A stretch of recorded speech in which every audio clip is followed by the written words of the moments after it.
YouTube channel H for Hindi 121 advanced English structure. ये देखिए, रोने का कोई फायदा नहीं है और पछताने का कोई मतलब नहीं है। इस तरह के स्टेटमेंट्स को कैसे ट्रांसलेट करना है, एक छोटा सा ट्रिक है और इन सब को आप बहुत ही आसानी से कर पाएंगे ट्रांसलेट। लेकिन आपने क्या करना है? सब्सक्राइब, लाइक और शेयर। आपको भी पता है कि ये आपके लिए तो फ्री है, लेकिन हम जैसे नए क्रिएटर्स को ये कितना इंकरेज करता है। आइए करते हैं शुरुआत। रोने का कोई फायदा नहीं है। सबसे पहले फॉर्मूला देख लेते हैं। तो जब कभी भी इस तरह के स्टेटमेंट्स आए तो आपने क्या कहना है? It's no use.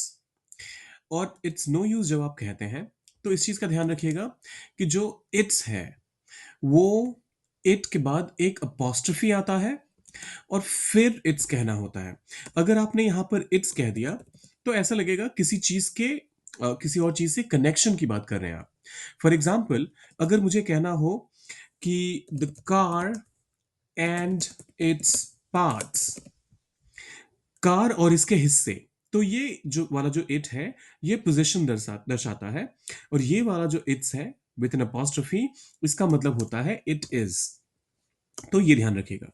तो आप या तो इट इज कह सकते हैं या फिर इट्स कह सकते हैं, दोनों ही तरीके सही है। इसको मैं हटा देता हूं अभी क्योंकि इसका कोई इस्तेमाल है नहीं हमारे इस पूरे डिस्कशन में। सो इट्स, फिर आप कहते हैं नो यूज, और फिर इसके बाद आप जो भी वर्ब आता है उसका आईएनजी फॉर्म लगाते हैं। सो ये तो हो गया स्ट्रक्चर, ये हो गया फॉर्मूला। अब सेंटेंसेस को करते हैं ट्रांसलेट जिससे आपकी अंडरस्टैंडिंग हो पाए बेहतर। रोने का कोई फायदा नहीं है, तो इसके लिए आप कहेंगे इट्स नो यूज। और रोने के लिए आप क्राई वर्ड का इस्तेमाल करते हैं। क्वाइट लिटरली अगर आंसू बहा के रोने की बात होती है तो आप वीप का भी इस्तेमाल करते हैं। तो दोनों ही सही हो सकते हैं। इट्स नो यूज वीपिंग, रोने का कोई फायदा नहीं है, इट्स नो यूज वीपिंग, और इट्स नो यूज क्राइंग। अब पछताने का कोई मतलब नहीं है। there's I'm sorry,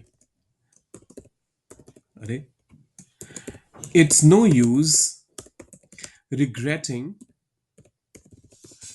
it's no use regretting, regret का मतलब होता है पछताना, और कहा जा रहा है अब पछताने का कोई मतलब नहीं है, तो आप कहेंगे now. It's no use regretting now. उसे समझाने का कोई फायदा नहीं है। इट्स नो यूज, समझाने के लिए आप एक्सप्लेन वर्ड का इस्तेमाल करते हैं। So it's no use explaining, और उसे तो him, to him. So it's no use explaining to him. उसके पीछे भागने का कोई मतलब नहीं है। इट्स नो यूज, अच्छा ये एक काम करता हूं, मैं इसे कॉपी करके रख लेता हूं क्योंकि ये तो हर स्टेटमेंट में ये इस्तेमाल होने वाला है। सो इट्स नो यूज उसके पीछे भागना। अब देखिए, उसके पीछे भागने के लिए आप कह सकते हैं रनिंग बिहाइंड हिम या फिर रनिंग आफ्टर हिम। दोनों ही तरीके सही हो सकते हैं। किसी का भी पीछा करना किसी काम के लिए तो आप रन आफ्टर का इस्तेमाल करते हैं। और run behind him, quite literally आप एक जना आगे आगे भाग रहा है, आप भी पीछे पीछे भाग रहे हैं, तो उस केस में आप बिहाइंड का इस्तेमाल करेंगे। बिहाइंड क्योंकि कुछ ज्यादा लिटरल साउंड कर रहा है, मैं आफ्टर का इस्तेमाल कर लेता हूं। So it's no use running after him. पुरानी बातों पर सोचने का कोई फायदा नहीं है। इसके लिए आप कहेंगे, फिर से एक बार फिर से, इट्स नो यूज से शुरुआत करेंगे और सोचने का, तो अरे, इट्स नो यूज, उसके बाद सोचने के लिए आप थिंक वर्ड का इस्तेमाल करते हैं, आईएनजी फॉर्म में थिंकिंग हो जाएगा। और पुरानी बातों के लिए आप कहेंगे about the past. About the old talks ये मत कह दीजिएगा, ये बड़ा ही लिटरल साउंड करेगा और ग्रामेटिकली भी अप्रोप्रिएट नहीं, मतलब सुनने में भी अप्रोप्रिएट नहीं लगेगा।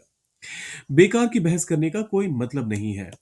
इसके लिए आप कहेंगे इट्स नो यूज, ये एक अलग ही सीन शुरू हो गया। Okay, it's no use.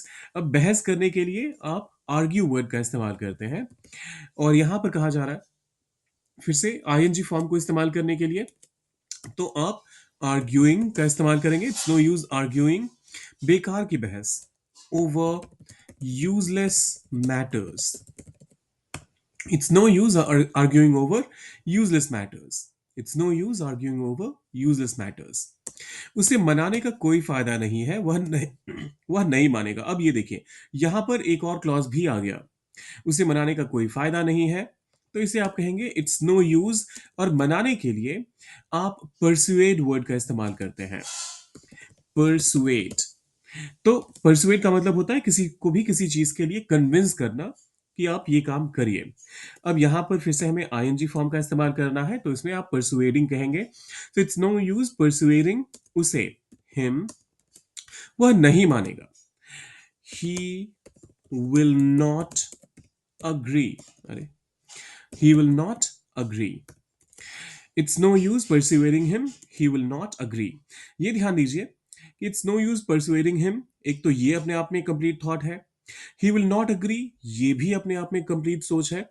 तो ऐसे में, और क्योंकि यहां पर कोई कंजंक्शन अलग, अलग से नहीं है, तो आपने सेमीकोलन का इस्तेमाल करना चाहिए। So it's no use persuading him, he will not agree, और इसके बीच में एक पंक्चुएशन मार्क जो कि है सेमीकोलन। बिना तैयारी के परीक्षा देने का कोई मतलब नहीं है। इट्स नो यूज, परीक्षा देने के लिए आप टेकिंग द एग्जाम का इस्तेमाल करेंगे। ये इस चीज में प्लीज कंफ्यूज मत होइएगा, मैंने बहुत सारे लोगों को गलती करते हुए देखा है। जब कभी भी आप परीक्षा देने की बात करते हैं परीक्षार्थी के तौर पे, तो उस केस में आप टेकिंग का ही इस्तेमाल करते हैं।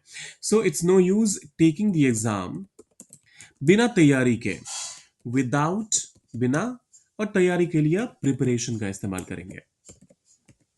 It's no use taking the exam without preparation, it's no use taking the exam without preparation. फिर आता है खराब मौसम में बाहर जाने का कोई फायदा नहीं है। इट्स नो यूज बाहर जाने का, गोइंग आउट, खराब मौसम में, in bad weather. So it's no use going out in bad weather, it's no use going out in bad weather. उसे दोष देने का कोई मतलब नहीं है, गलती सबकी थी। अब इसे कैसे ट्रांसलेट करेंगे, ये आप सोचिए। दोष देने के लिए आप ब्लेम वर्ड का इस्तेमाल करते हैं, तो ये तो मैं आपको बता सकता हूं। और गलती के लिए आप मिस्टेक का इस्तेमाल करते हैं, सबकी के लिए एवरीवन का इस्तेमाल करते हैं। फॉर्मूला आपको पता है, आपने सारा वीडियो भी देख लिया अभी तक, तो इसको कीजिए ट्रांसलेट।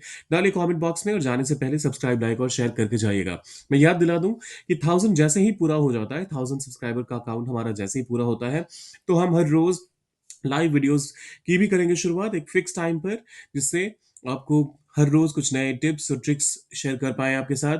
और साथ साथ आपको एक मौका मिलेगा कैश प्राइजेस जीतने का भी। कैसे? पहले 1000 पूरा होने दीजिए, वो सब कुछ बताएंगे आपको। फिलहाल सब्सक्राइब, लाइक और शेयर करके जाइएगा। मिलते हैं जल्दी।